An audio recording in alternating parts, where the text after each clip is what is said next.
Hey guys, happy Tuesday. I'm recording this on Monday because I feel like I wake up in the morning and like do these right away. And so I'm going to try to record them the day before. So that way, those of you that get up early and work on your schoolwork, it'll already be there by the time you wake up. So hopefully I'll have it posted by 9 in the morning tomorrow. So that way you can get on right away and get started. So we'll try this, see how it goes. So um, yeah, today we're going to read our next chapter, and then I'll talk to you about what we're going to be doing um, later on today. All right, Chapter 8. 3 hours later, around noon, waterfront, the north end of Boston. Carmen's eyes snapped open and she scrambled to her feet. She thought she'd dozed off for a minute or two, but now the day was very bright and warm. She unbuttoned her coat and looked around. Some men were on benches with open lunch pails. It must be past noon. Carmen couldn't believe she'd slept so long. Everyone must be worried about her. She had to get back to the Grasso's apartment. Or maybe she should go to school.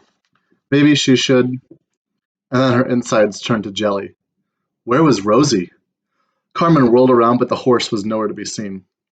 What a fool Carmen was. She hadn't tied Rosie up, and now? What if the horse had wandered into the busy streets? She could get hit by a motor car. That happened all the time. Before Carmen knew it, she was running, screaming Rosie's name. Carmen sprinted to the stable. She burst through the door and over to Rosie's stall. But Rosie wasn't there. Think, Carmen, think, she said to herself as she ran back outside. Rosie was smart. Where would she go? Carmen stopped and looked around. It was always so crowded down here by the water, even more packed than the streets up where Carmen lived. Men were everywhere. Trucks and wagons rumbled by. Carmen was sprinting to a nearby shed, but she noticed her eyes were watering. Her nose was burning too. Ugh! What was that sickly sweet smell? Molasses, she realized. The smell was thick in the air, worse than ever before. It even coated her throat. The molasses tank was just behind her. She turned around, and what she saw made her heart skip a beat. Rosie! The mare was standing at the tank, licking the molasses off the sides. Carmen almost cried with relief as she came up next to Rosie. Smart horse. Carmen remembered how Rosie licked the molasses from Tony's fingers. She must have smelled the molasses in the air and followed it right to the tank. So you wanted a little snack, Carmen said, patting Rosie's forehead. The mare smacked her sticky lips. Her whiskers were dripping with goo. And I guess you're saving some for later, Carmen said. She grabbed a handkerchief from her pocket and started wiping Rosie's face. That's when she heard it. Carmen ignored the strange growling sounds. It was just the molasses boiling inside the tank, and she knew that now. And then Carmen heard the familiar voice. Carmen! It was Tony. He was running toward her from the back near the stable. Carmen swung herself up onto Rosie and clicked her tongue. They trotted over to meet Tony. His face was bright red, his hair damp with sweat. Where have you been? He said, his voice cracking. We've been searching everywhere. He looked so worried, and she could tell he'd been crying. Carmen reached down and grabbed his hand. I'm so sorry, she said. But she didn't know what to say. She felt terrible for disappearing like she had, and now she wondered. Did Tony know about the plan to send her back to Italy? Did he realize that in a week Carmen would be gone and they'd never see each other again? Just the idea of saying goodbye to Tony, to everyone, made her whole body shake. But wait, it wasn't Carmen's body that was shaking, or Rosie's. It was the ground. And this time she felt sure there was an earthquake. Carmen gripped Rosie's neck tighter, expecting the ground to split apart. The horse snorted and nervously stamped her feet. What's going on? Tony said. A man near them screamed out the answer in a voice filled with panic. It's the tank! And that's the end of the chapter. Oh man, leaving off on a suspenseful part. All right, so today's plan on Tuesday is going to be doing exact path for 10-15 minutes. So those of you that have been doing that, awesome job. Looks like a lot of you guys are progressing on there, so that's great. The second thing is you're going to read for 20 to 25 minutes.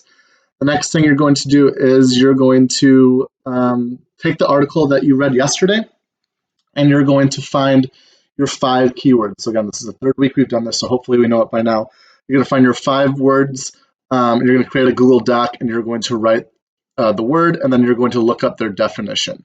Okay, so just 5 words that either go with the topic or that you didn't know, or maybe words that are just more difficult words. You're going to write them down and then look up their definitions on your computer, and you're going to write that down in Google Classroom. Okay? The next thing you're going to do is you're going to do your quick write, and the quick write's going to be a little bit different today.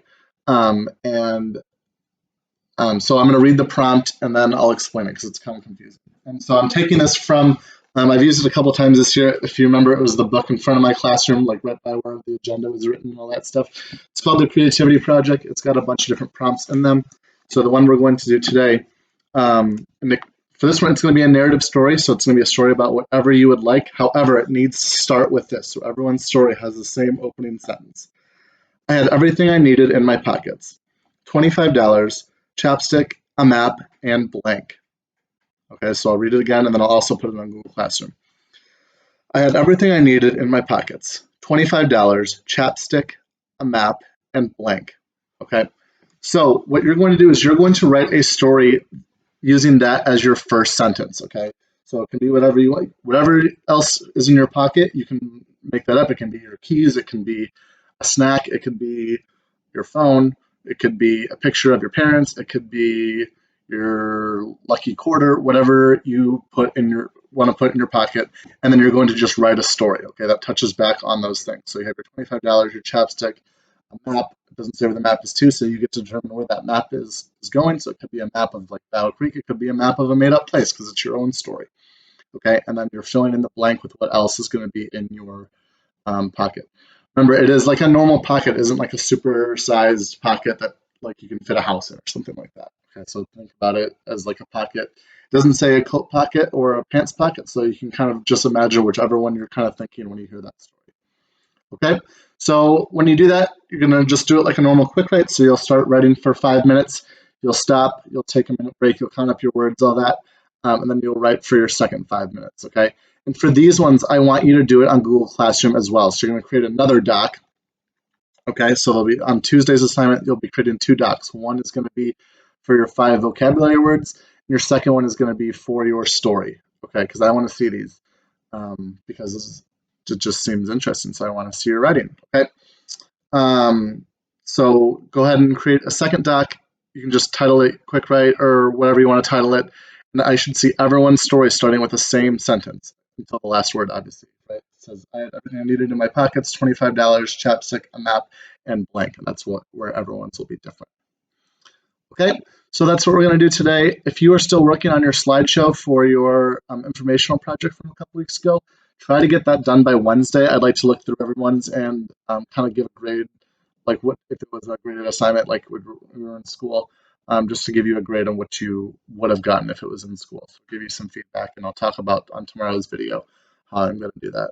Okay, have an awesome Tuesday, and I will see you all tomorrow. Bye, guys.